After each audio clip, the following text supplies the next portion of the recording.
아내들이 이야기하는 자기 남편의 장점과 단점이 있어요. 근데 장점이 변해서 단점이 되고 단점이 변해서 장점이 되는 일이 있다고 이야기를 합니다. 한번 들어보세요. 결혼 전에는 분명히 장점이었는데 결혼하고 나서는 그 장점이 단점이 되어버린 일. 첫째, 정이 많고 의리가 있는 남자였다. 그런데 결혼하고 보니까, 살다 보니까 가족보다는 친구 일에 앞장서고 보증 등 자주 사고를 치는 사람이 되었다. 자, 결혼 전에는 성격이 따뜻하고 애정 표현을 잘하는 장점이 있었어요. 근데 살다 보니까 여자 문제로 속 썩이는 부류가 거의 다 이 부류다 하는 것을 알게 되었습니다. 결혼 전에는 가족이 매우 화목한 집안이구나 하는 게 참 장점이었어요. 근데 살다 보니까 이 시댁에서 자주 모이다 보니까 며느리인 아내 입장에서는 골치가 아파졌습니다. 자, 결혼 전에는 단점이었습니다. 근데 살다 보니까 장점으로 변한 게 있습니다. 결혼 전에 내성적이고 친구가 별로 없다. 근데 살다 보니까 이것 때문에 가정적이 되고 가족들을 우선하는 일이 되었다.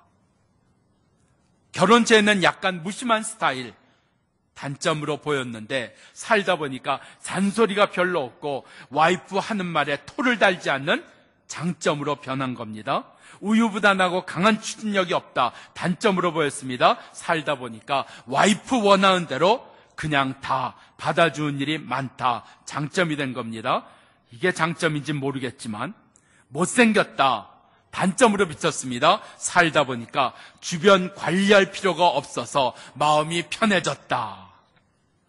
우리가 윈윈이라는 이야기를 의외로 많이 씁니다. 당신도 잘 되고 나도 잘 되고 당신도 좋고 나도 좋은 윈윈. 근데 실제 삶에는 이런 일 일어나지 않습니다. 두 마리 토끼를 다 잡는다.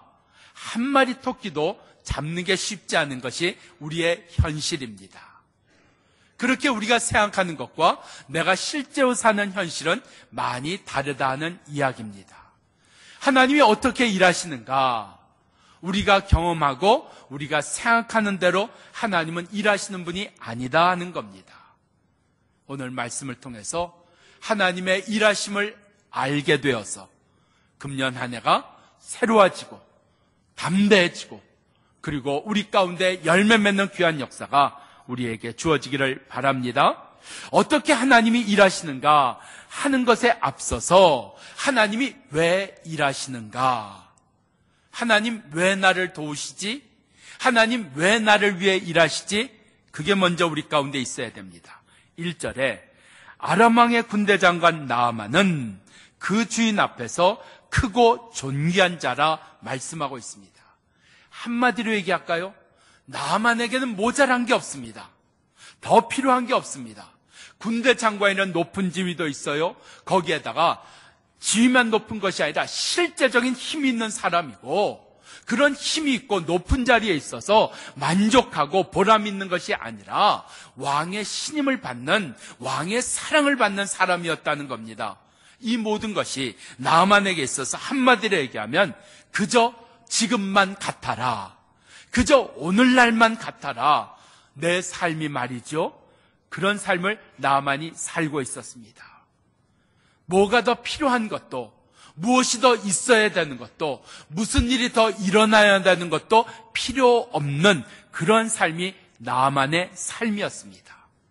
그런데 하나님께서 그런 나아만에게도 하나님이 그를 위해 일하신다, 하나님이 그를 도우신다, 하나님 왜요? 그는 더 필요한 게 없는데요. 그는 다 가졌는데요. 나만만 그런 걸까요? 내가 가정에서 그렇게 특별한 문제 없습니다. 자녀로 인해서 특별히 어려움을 물론 속상하는 건 있죠. 날마다 사고 나는 건 있죠. 그렇지만 자녀로 인해서 그렇게 마음 아프고 내가 그렇게 눈물 나고 그러한 일은 없단 말입니다. 경제적인 거요? 내가 부자라고 생각은 안 들지만 먹고 사는 건 크게 지장이 없습니다. 직장이요? 그래도 내가 나가서 일할 직장이 있습니다. 나만과 같은 삶 아닐까요? 높은 지위는 아닐지라도, 부자는 아닐지라도 큰 문제 없이 지나가는, 그저 오늘날만 같아라, 그저 지금만 같아라, 그렇게 이야기할 수 있는 그런 인생에게 하나님이 왜 그를 위해 일하실까? 하나님이 왜 그를 도우실까? 그에게 있어서 더 이상 필요한 것이 없어 보이는 삶이지만 실제로는 더 이상 못 보고 있는 삶은 아닐까요? 자기의 삶을 더 이상 보지 못하고 있는 삶은 아닐까요? 그의 삶 속에 없는 것, 그것이 안 보여서 그저 오늘날만 같아라, 그의 삶에 정말 있어야 될 것이 안 보여서, 보지 못해서 그저 오늘날만 같아라, 그저 지금만 같아라 하고 사는 것 아닐까요? 바로 그런 사람 나아만에게 하나님 찾아오신 겁니다. 그를 위해 일하시는 겁니다. 그런 나에게 하나님이 돕고 계시다는 이야기입니다. 그가 보지 못하고 있는 게 뭘까요? 그가 못 보고 있는 것이 뭘까요? 하나님 없는 자기 마음, 하나님 없는 자기의 삶, 하나님 모르고 사는 자기의 인생, 그게 안 보이는 나만입니다. 더 필요한 것이 안 보이는 삶이 아니라, 더 있어야 될 것이 필요 없는 삶이 아니라 하나님이 없는 삶, 하나님이 안 보이는 삶을 나만은 살고 있다는 겁니다. 내 삶 가운데 정말 하나님이 필요합니다. 하나님 내 안에 계십니다. 하나님 내가 당신 보고 살기를 원합니다. 그것이 지워져 버린 삶 말입니다. 하나님은 그런 인생을 위해서 지금도 일하고 계시고, 하나님은 그런 인생을 위해서 지금도 돕고 계시다는 이야기입니다. 하나님이 계신 삶이 무엇을 얘기를 하는 것일까? 하나님을 찾는 삶은 어떤 삶일까? 오늘 17절에 보면 나아만에게 이렇게 나아만이 이야기합니다. 내가 이제부터는 하나님에게만 예배를 드리겠습니다. 하나님이 보이는 삶, 하나님이 있는 삶의 첫 번째는요, 하나님을 예배하는 삶입니다. 하나님을 예배한다, 경배한다는 게 뭘까요? 하나님이 중심이 되었다, 하나님만이 나의 높임을 받으시는 분이다 이야기하는 겁니다. 우리 삶에 다 가졌어도 여전히 내가 중심이 되고 내가 높임을 받고 내가 중심인 삶은 허물어질 수밖에 없습니다. 그런데 이 허물어지는 것은 다른 사람들이 잘 모릅니다. 절대 모릅니다. 하나님과 나만이 압니다. 무너지고 있는 나의 삶, 내가 중심이 되고 내가 모든 것을 주장할 수 있고 내가 모든 것을 결정해 나고 산다고 하는 삶에 그 안에 무너지는 하나님 없는 삶, 그거는 하나님과 나만이 압니다.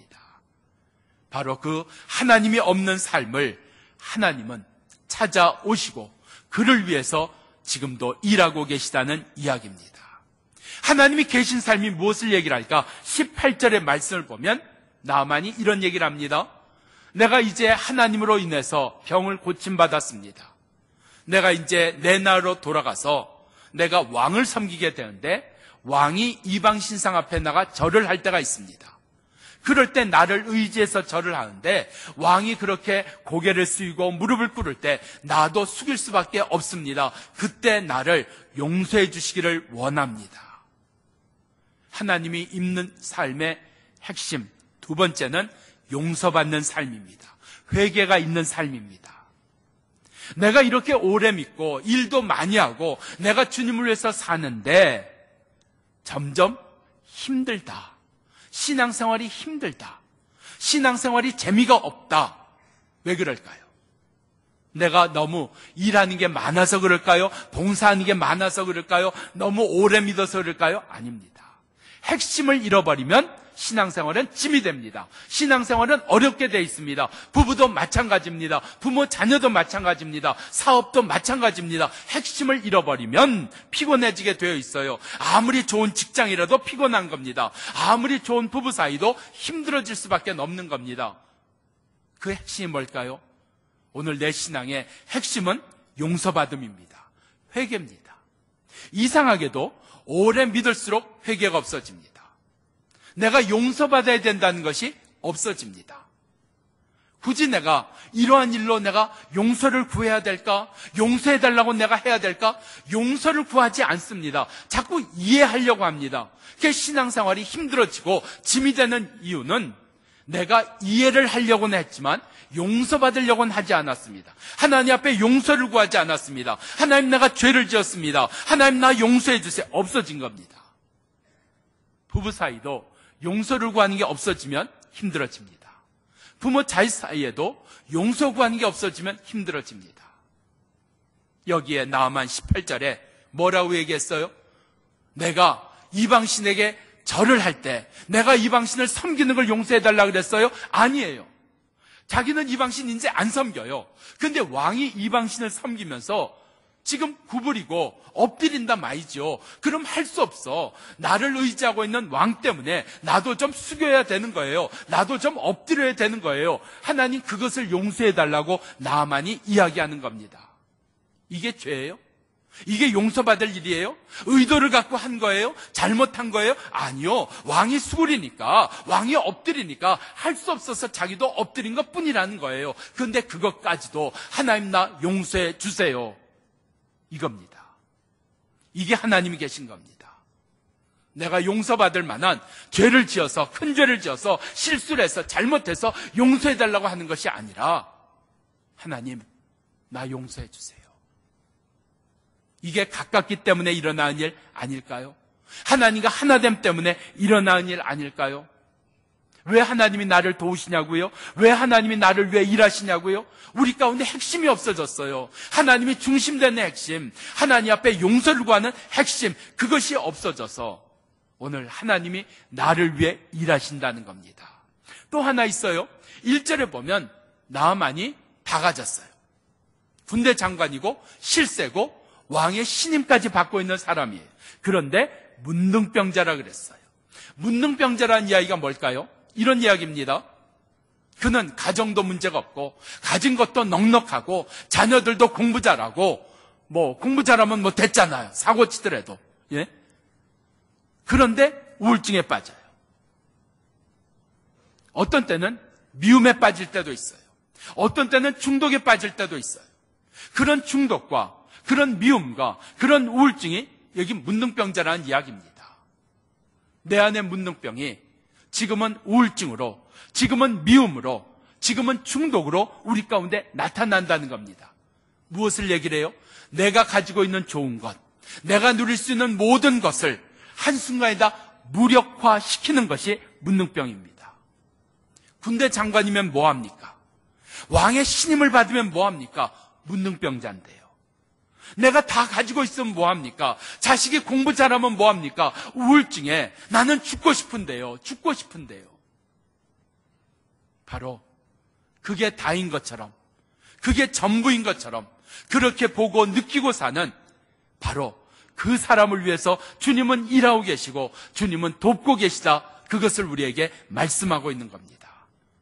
문둥병이, 우울증이, 때로는 중독이, 때로는 미움과 원망이 너의 모든 것을 무력화시키지만 그래도 새로워질 수 있어, 그래도 일어날 수 있어. 바로 그 일을 위해서 우리를 돕고 계시고 우리를 위해 일하시는 그 주님을 만나는 이 안에 되기를 바랍니다. 자, 어떻게 일하시는가? 우리를 새롭게 하시고 그런 자리에서부터 우리를 일어나게 하시기 위하여 주님은 어떻게 일하시는가? 첫째, 하나님은 뒤에서 일하십니다. 1절에 보면 아람 왕의 군대 장관 나아만은 크고 존귀한 자니 이는 여호와께서 전에 저로 말미암아 아람을 구원하게 하셨습니다. 무슨 얘기예요? 나아만이 오늘의 군대 장관이 된 이유는, 나아만이 오늘의 왕의 신임을 받게 된 이유는, 나아만이 오늘에 이르기까지 되게 된 이유는 하나님으로 말미암았다는 겁니다. 하나님이 아람을 구원하게 하시는 그러한 역사를 나아만에게 만들어 주셨기 때문에 나아만이 군대 장관도 되었고 인정받는 자도 되었고 사랑받는 자도 되었고 오늘날 실세도 되었다 이야기하고 있다는 겁니다. 하나님이 다 이루신 거예요. 그런데 이걸 나아만이 알까요? 난 하나님 때문에 군대 장관 됐어. 나는 하나님 때문에 실세가 된 거야. 나는 하나님 때문에 이렇게 인정받는 사람이 됐어. 자, 이거를 오늘날의 버전으로 제가 바꿔볼게요. 제 버전으로 바꿔볼게요. 제가 설교를 잘한다는 이야기를 듣는 것은 하나님 때문입니다. 들어본 적 있으세요? 손 들어보세요. 저한테 그런 얘기 들어본 적 있는 분 손 들어보세요. 없어요? 너무하세요? 두 번째, 나의 건강은, 내가 오늘날까지 이룬 것은 100% 하나님의 역사입니다. 들어본 적 있으세요? 또 너무하세요? 없잖아요. 그럼 하나님이 나를 도우신 거 아니에요? 하나님 때문에 내가 설교가 되고, 하나님 때문에 목회가 되고, 하나님 때문에 건강하고, 하나님 때문에 여기 있는데, 그거 아니에요, 사실은? 내가 재주가 있어서, 내가 똑똑해서, 내가 열심히 있어서, 내가 연구를 많이 해서 이렇게 된 거예요? 아니죠. 그런데 하나님 때문에 됐다는 이야기를 안 해요. 하나님 때문에 이렇게 됐다고, 하나님 때문에 내가 이 자리까지 이르렀다고 안 해요. 아니, 못해요. 할 생각이 없어요. 왜요? 모르니까. 내가 그런 도움을 받았다는 걸 모르니까. 내가 그런 사랑을 받았다는 걸 모르니까. 내가 하나님으로부터 그런 선물을 받았다는 게 모르니까. 저는요, 제 안에 몇 가지 컴플렉스가 있습니다. 뭐가 있겠냐 하지만 분명히 제가 힘들게 느끼는 게 있습니다. 그 중에 하나가 뭔지 아세요? 제 목소리입니다. 제 목소리가 마음에 안 들어서 저는 제 설교를 못 듣습니다. 뭐 설교의 내용은 둘째치고 목소리가 제가 마음에 안 들어서 제 설교를 좀 듣고 뭐가 잘못됐나 그런 걸 내가 좀 평가를 해야 되는데 제 목소리에 대한 컴플렉스가 있어요. 근데 아세요? 제가 가끔 이런 얘기를 듣습니다. 목소리가 참 좋으세요. 이걸 대체 어떻게 해석을 해야 되냐 말이에요. 몰라요. 하나님이 도우셨다는 걸 몰라요. 하나님이 나를 위해 일하신다는 걸 몰라요. 왜 모를까요? 나만이 왜 몰랐을까요? 내가 왜 모를까요? 나만이 배은망덕해서 모른다. 나만이 자기 잘난 줄 알아서 모른다. 나만 생각도 안 해서 모른다. 틀렸습니다. 나만에게 이유가 있지 않습니다. 자기가 하나님의 이런 은혜를 받았고 이런 사랑을 받았다는 게 나만이 모르는데 나만에게 이유가 있지 않습니다. 하나님에게 이유가 있습니다. 그 하나님에게 있는 이유가 뭐예요? 하나님이 뒤에서 일하셨기 때문입니다. 하나님이 뒤에서 일하셨기 때문에 하나님이 도우신 줄 모른다는 겁니다. 하나님이 뒤에서 도와주셨기 때문에 하나님이 역사해 주셨다는 걸 생각도 못한다는 이야기입니다. 우리가 가끔 사람한테 그런 이야기를 쓸 때가 있어요. 당신은 눈이 뒤에도 붙었냐? 어떻게 그 뒤에서 일어나는 일도 당신은 보냐?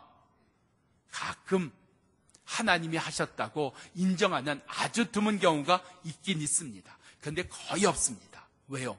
하나님은 앞에서 일하시는 분보다 뒤에서 일하시기 때문에 우리가 거의 모릅니다. 하나님, 왜 뒤에서 일하실까요? 왜 뒤에서 일하실까요? 여러분, 복음성가 가운데 그 복음성가 오래된데 기억하세요? 나의 등 뒤에서 나를 도우시는 주. 기억하시죠? 나의 등 뒤에서 나를 도우시는 주. 내가 지치고 힘들고 쓰러질 때 내가 뒤돌아보면 여전히 거기 계신 주님이시다 고백하고 있지 않습니까? 왜 주님은 뒤에서 일하실까? 1번, 자신이 없으셔서. 2번, 쑥스러우셔서. 3번, 믿업지 못하셔서. 아닙니다. 하나님이 내 뒤에서 일하시는 이유는 분명합니다. 바로 나를 내세우고 싶으셔서, 나를 자랑하고 싶으셔서, 나를 드러내게 하기 위해서 하나님은 뒤에서 일하십니다. 하나님이 언제 이 교회는 내가 다 만든 거야, 하나님이 언제 너의 인생은 내가 다 만들어준 거야, 하나님 그렇게 말씀하신 것 있나요? 그렇게 이야기하라고 한 적 있나요? 그런 구절이 우리 가운데 나오던가요? 없습니다. 없습니다. 저는 하나님이 만약에 핸드폰을 갖고 계시다면 그 핸드폰의 단축번호 1번은 바로 당신입니다. 하나님은 나를 드러내시기 원하고, 나를 아끼시고, 하나님은 나를 자랑하고 싶으셔서 내 뒤에 계신 겁니다. 먼 이야기 같아요? 여러분 가정에서 일어나는 이야기입니다. 여러분 자녀를 위해서 어디서 일하세요? 앞에서 일하세요? 밥 줄 때마다 이거 내가 다 만든 거야. 이거 내가 잠 안 주고 만든 거야. 이거 내가 돈 들여서 만든 거야. 아니, 요즘엔 가끔 그런 이야기도 해야 돼요. 근데 그거 다 뒤에 숨겨진 것 아니에요? 자녀를 위해서 해주는 것 뒤에다 숨겨진 거 아니에요? 왜 뒤에서 부모는 있어요? 왜 뒤에서 부모는 이래요? 자녀를 세워주려고, 자녀를 드러내주려고, 자녀를 높여주려고, 그래서 부모가 뒤에 있는 것 아니에요? 그래서 하나님이 내 뒤에 계시다 말입니다. 하나님이 뒤에 계신 사건, 바로 십자가 사건입니다. 십자가의 그 고통, 그 고난, 그 죽으심을 당하면서 우리 주님은 나를 살리셨습니다. 나를 당신의 자녀 되게 하셨습니다. 그분이 자기의 고통을 알아달라 하셨나요? 자기의 죽음을 알아달라 했나요? 자기의 고난, 우리를 살리기 위해서 그랬다고 주장하시고 나서셨던가요? 아닙니다. 그냥 뒤에서 일하셨습니다. 나를 드러내시려고, 나를 세워주시려고. 오늘 나의 뒤에서 일하시는 그 주님이신 것을, 그 하나님이신 것을 깨달아 알기 때문에 금년 한 해의 삶을 담대하게 살아가는 자 되기를 바랍니다. 하나님 어떻게 일하시는가? 두 번째, 하나님은 예비하심으로 일하십니다. 2절, 전에 아람 사람이 떼를 지어 나가서 이스라엘 땅에서 작은 계집아이 하나를 사로잡음에 저가 나아만의 아내에게 수종들더라. 3절, 그 나아만의 아내에게 이르되 우리 주인이 이스라엘 그 선지자 앞에 계셨으면 좋았겠나이다. 저가 그 문둥병을 고쳤으리라. 나아만이요, 이스라엘에 이런 사람이 있다는 거 들어본 적이 없어요. 엘리사가 문둥병을 고치는 사람이라는 걸 들어본 적이 없어요. 한 번도 들어본 적이 없는, 생각해 본 적이 없는데 여기 이스라엘 땅에서 잡아온 작은 여자아이로 인해서 그 이야기를 듣게 되는 겁니다. 이 이야기를 듣고 나아만이 왕 앞에 나갑니다. 왕이요, 내가 이런 이야기를 들었는데. 그러면 왕이 뭐라 그래야 돼요? 참, 장군도 너무합니다. 당신도 이젠 다 됐네. 아니, 그런 여자아이의 이야기를 듣고 이스라엘 땅에 가겠다고? 아니, 근본이 어딘지도 모르는 그 아이, 그것도 포로로 잡혀온 아이, 그것도 여자아이의 이야기를 듣고 그래, 이스라엘 땅에 가겠다고? 이래야 되는 겁니다. 그게 정상입니다. 그런데 왕이 뭐라 그래요? 가라고. 내가 이스라엘 왕에게 편지를 쏠 테니까 이 편지를 들고 가라고. 지금 뭐예요? 나아만에게 이 여자아이가 없었다면, 나아만에게 왕의 허락이 없었다면 나아만 엘리사 앞에서 병고침 받는 것도 없다는 얘기입니다. 병고침 받기 전에 뭐가 있냐고요? 왕의 허락이 있었습니다. 하나님의 역사입니다. 하나님의 예배하심입니다. 그가 왕 앞에 나가기 전에 뭐가 있어요? 작은 여자아이로부터 들은 얘기가 있다는 겁니다. 하나님의 예배하심이라는 겁니다. 하나님은 어떻게 일하시냐고요? 하나님은 예비해 두세요. 근데 하나님이 일하실 때 우리가 이것을 절대 몰라요. 하나님이 누구를 예비해 두셨는지. 하나님은 때로 하나님은 일을 예비하사 나를 깨닫게 하시고 새롭게 하시고 열매 맺게 하시고 병고침 받게 하시고 나의 인생을 바꾸시는 하나님은 나를 위해 일하시는 하나님이신 줄 믿습니다. 지금도 하나님의 예비하심이 있다. 지금도 그 하나님의 예비하심 때문에 우리가 사방으로 우겨쌈을 당하여도, 거꾸로 뜨림을 당하여도, 핍박을 받아도 넘어지지 아니하고 무너지지 아니하고 거꾸로 뜨림을 당하지 아니하는 줄 믿습니다. 하나님의 일하심 때문에요. 하나님의 예비하심 때문에 말입니다.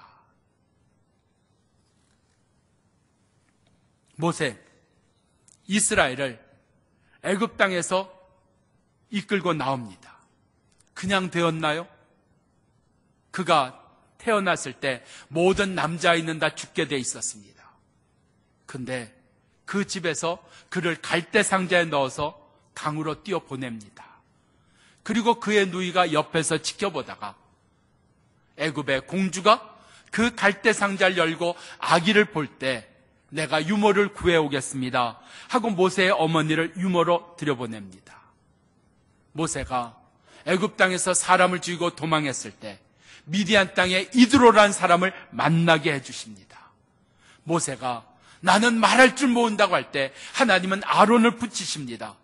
아론을 예비하신 것 아니었나요? 이드로를 예비해 놓으신 것 아니었나요? 그의 누이를 모세를 위해서 예비해 두심 아니었나요? 사울을 위해서 바나바를 예비해 두신 하나님이십니다. 나를 위해서 지금도 하나님의 예비하심이 있습니다. 나를 살리시려고, 나를 고치시려고, 나를 일으키시려고 하나님은 지금도 예비해 놓으시는 하나님의 일하심이 우리 가운데 깨달아지기를 축원합니다. 제가 어떻게 본교회 담임 목사로 왔을까요? 운이 좋아서, 이력서 잘 써서, 실력이 있어서. 자, 1번 운이 좋아서, 2번 이력서 잘 써서, 3번 실력이 좋아서, 4번 답 없음. 그거 하시려고요? 제가 어떻게 여기 왔는지 아세요? 제가 미국에서 목회할 때요. 미국에서 목회할 때 우리 교회 부목사님이 계셨어요. 그 부목사님이 어느 날 그래요. 목사님 여기 뉴저지에 뚜루 대학에 교환 교수로 오신 교수님이 계세요. 근데 그 교수님이 강의를 잘하세요.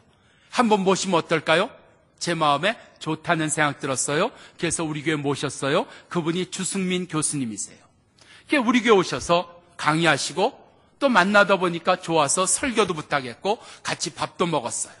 전혀 제가 모르는 분입니다. 정말 꿈에도 상상을 못한 분을 제가 제 인생에 만난 거예요. 그리고 헤어졌어요. 그분 얼마 뉴저지에 계시다가 서울로 들어오셔서 서울신학대학에 다시 복직하셨어요. 그러던 어느 날 본교회, 옛날에 도남동교회가 담임 목사님을 구한다는 이야기를 들으시고 갑자기 제 생각이 나셨는지 저희 교회에서 담임 목사님을 구하는 위원회 위원장이신 이규태 장로님에게 전화를 하셨어요. 목사님, 제가 만난 목사님이 있어요. 한번 생각해 보세요. 다른 교단이지만 서울신학대학을 나왔어요. 소개해드렸어요. 이 장로님 마음에 제 이름이 그 마음에 들어가셔서 설교도 들어보시고 이것저것 장로님이 살펴보셨어요. 그리고 어느 날 제가 한국에 들어와서 대전에서 목회하고 있는데 전화가 왔어요. 이 장로님이 전화를 하셔서 서울에서 한번 뵀으면 좋겠습니다 하셨는데 저는 제가 아는 장로님 한 분이 대전에 있다고 불쌍해서 서울에 올라오면 내가 밥 사줄게 그 전화인 줄 알았어요. 전혀 다른 장로님으로 알았어요. 그래서 호텔에서 밥 사주신다는 그 말에 그만 홀라당 넘어가서 서울에 올라와서 그 호텔 식당 앞에 앉아 있었어요. 내가 아는 장로님 언제 오시나? 근데 한 번도 뵌 적이 없는 분이 지나가시면서 목사님 들어오시지요? 제가 순간적으로 저분이 왜 저러시나 무시했어요. 근데 장로님이 가다가 뒤돌아보시면서 목사님 들어오세요 그러시는 거예요. 순간 내가 잘못 알았구나. 내가 생각한 그분이 아니었구나. 이게 도대체 어찌된 일이지 하고 따라 들어갔다가 여기 서게 되었습니다. 우연이에요? 하나님 예배하심입니다. 부목사를 예배해 놓으셨고 교수님을 예배해 놓으셨고 이걸 확률로 얘기하면 너무나 기가 막히지 않아요? 교수님이 뉴저지 왔더라도 저희 교회에 올 수 있는 확률이 없잖아요. 저를 만날 확률이 없잖아요. 그분이 서울에 돌아가서 이 장로님께 제 이야기를 할 확률이 없잖아요. 그 이야기를 들어도 교단이 다르니까 이 장로님이 굳이 알아볼 이유가 없잖아요. 그런데 하나님 예배해 두신 거예요. 당신의 인생에 이 하나님의 예배하심이 있습니다. 그 예배에 놓으신 사람, 그 예배에 놓으신 일이 있기에 우리는 무너지지 않습니다. 우리는 망하지 않습니다. 거꾸로 뜨림 당하지 않습니다. 하나님 반드시 일으키십니다. 반드시 새롭게 하십니다. 반드시 열매 맺게 하십니다. 그 은혜가 깨달아지기를 축원합니다. 세 번째로 하나님 어떻게 일하시는가? 하나님은요 모르게 일하십니다. 모르게 일하셔요. 6절에 있는 말씀 보면 이스라엘 왕에게 이 글을 전하라 일렀을 때, 지금 아람 왕이 편지 쓴 겁니다. 이스라엘 왕에게. 아람 왕은 대제국이고 이스라엘은 아주 조그만 나라입니다. 내가 내 신하 나아만을 당신에게 보내노니 이 글이 당신에게 이르거든 당신은 그의 문둥병을 고쳐 주소서 하였더라. 7절, 이스라엘 왕이 이 글을 읽고 자기 옷을 찢으며 가로되 내가 어찌 하나님이 간데 능히 사람을 죽이며 살릴 수 있겠느냐. 아람 왕이 어찌 사람을 보내서 그 문둥병을 고치라 하느냐. 신하들에게 이야기합니다. 너희는 깊이 생각하고 저 아람 왕이 틈을 타서 이것을 이유로 삼아서 시비하여 우리나라를 침략할 수 있다는 것을 너희는 염두에 둘 것이니라. 이스라엘 왕 모르는 겁니다. 나만도 지금 모르는 겁니다. 지금 모르니까 나만이 누구한테 왔어요? 이스라엘 왕 앞에 왔습니다. 아람 왕의 편지를 갖고 왔습니다. 이 편지를 보고 날 고쳐주세요. 이스라엘 왕이여 나를 고쳐주세요. 모르는 겁니다. 하나님의 도우심을 모르는 겁니다. 하나님의 역사를 모르는 겁니다. 모르니까 옷 찢는 일이 일어나는 거고 낙심하는 일이 일어나는 거고 의심하는 일이 일어나는 겁니다. 그런데 하나님은 그럼에도 불구하고 우리 모르게 일하십니다. 모르게 일하십니다. 하늘이 땅에서 높음같이 하나님의 일하심은 신묘막지가다. 이사야는 말씀하고 있습니다. 왜 하나님 모르게 일하실까요? 왜 하나님 모르게 일하실까요? 신명기 8장 4절에 있는 말씀을 제가 읽겠습니다. 3절에 있는 말씀, 하나님은 너를 낮추시며 너로 줄이게 하시며 또 너도 알지 못하며 내 열조도 알지 못하던 만나를 내게 먹이신 것은 사람이 떡으로만 사는 것이 아니요 여호와의 입에서 나오는 모든 말씀으로 사는 줄을 너로 알게 하려 하심이니라. 하나님이 왜 모르게 일하시냐고요? 우리 가운데 사람이 떡으로 사는 게 아니라 하나님으로 인해서 사는 거다. 하나님으로 인해서 사는 거다. 말씀으로 인해서 사는 거다. 하나님은 그것을 가르쳐 주시려고, 보여주시려고, 내가 이룬 것, 내가 만든 것, 내가 다 해준 것, 하나님은 그거 모르게 하신다는 겁니다. 우리 가운데 다만 사람이 하나님의 말씀으로 사는 것, 그거 알게 하시려고, 그렇게 살게 하시려고 오늘도 모르게 일하시는 그 하나님의 역사가 우리 가운데 임하기를 축원합니다. 기도하십시다.